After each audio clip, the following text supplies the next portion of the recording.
അത്തബസ്സുമു ലിവജിഹി അഖീക സ്വദഖ. മുത്തുനബി സല്ലല്ലാഹു അലൈഹി വസല്ലമ തങ്ങൾ പഠിപ്പിക്കുന്നുണ്ട്, നിൻ്റെ സഹോദരൻ്റെ മുഖത്ത് നോക്കിയിട്ട് പുഞ്ചിരിക്കലും സുന്നത്താണ്.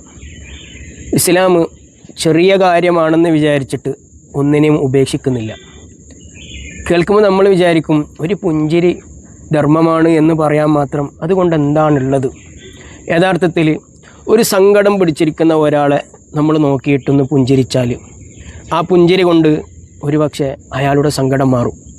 നമ്മളിങ്ങനെ വഴിയിലൂടെ നടന്നു പോകുന്ന സമയത്ത് ഒരാളെ കാണുകയും അയാളോട് പുഞ്ചിരിക്കുകയും ചെയ്തു കഴിഞ്ഞാൽ അദ്ദേഹം സ്വാഭാവികമായി മനസ്സിൽ വിചാരിക്കും, എന്ത് നല്ല മനുഷ്യൻ.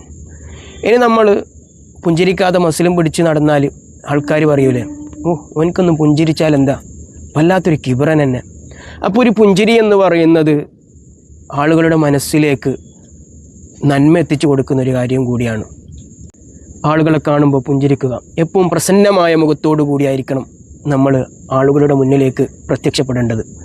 നമ്മളുടെ ഒരു പുഞ്ചിരി ആയിരിക്കാം അദ്ദേഹത്തിൻ്റെ സങ്കടം മാറാൻ വലിയ കാരണമാകുന്നത്.